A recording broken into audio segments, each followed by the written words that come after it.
referral or referred to the fertility service because the 24-year-old male partner has azoospermia secondary to testicular cancer that will require orchidectomy followed by chemotherapy. They wish to have the semen stored in artificial insemination of his wife if he were to become sterile in future. Obviously, it is oncofertility, right? So, breaking bad news. Yes, dear. It's a mini cakes. Okay, I thought your answer was breaking bad news. Yes, very easy, right? All these things, written consent must be obtained. Do you guys know how long they can keep the sperm stored? Any idea? If not, this is your homework, okay? Even if you give me the answer, you have to put it back in the group, okay? So I'm going to write down your homework so that I can follow up. There should be something with which you need to go back, right? So somebody has written 50 years, somebody has written 25 years. So how long the sperms or the eggs to be stored? I hope you will get back. I'll give you 2-3 days time because it is unfair if I say you have to give me before going to sleep. Doesn't make sense. All good? I think all of you got this correct, right? Obviously, any freezing according to HIVA, it is written consent. Yes. 13-year-old requires hymenectomy to treat her cryptomenorrhea. I think lots of you have always a problem regarding the age. Okay. Why I have not seen any answers so far? Okay. H.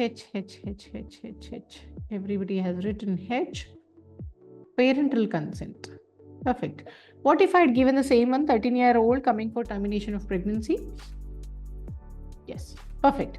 It is actually, it is not Fraser. Basically, first you need to check the competency, that is Gillick competency. Fraser is purely for oral contraception, okay, or any form of contraception. Anyways, let's not deviate from this question.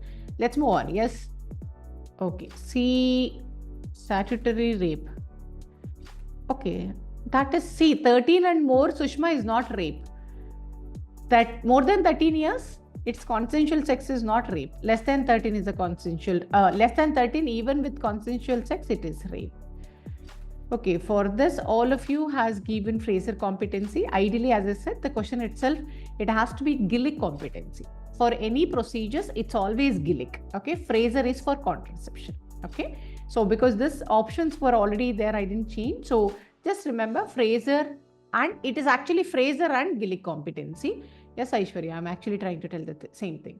As the House of Lords, which gave the opinion, Fraser is always for the contraception. Somebody coming to you to ask the contraception, that I would want to have contraception or the pills, whatever. And she is 13 and more, like 14-year girl who has a consensual sex with a boyfriend. The age gap is not much. And you see that she is able to understand, weigh the pros and cons, come to a decision and to communicate to you. That means to say her mental capacity is okay. So then you're going to give her prescribe the pills. Even if her mother comes and asks, can you tell me why did you give my daughter this one or my sister this one? You are not supposed to be telling anything to them because that is the breaking the confidentiality. You would just say that 13 and more, you can prescribe the contraception. When you come to the Gillick is for the procedures, especially between, I think I have a slide which I would show you guys. So it has something to do with all sorts of procedures, especially related with termination and so on. Okay, Aishwarya. So Fraser and Gillick, they usually use it as together. Okay, I have a table, don't worry, for the ages.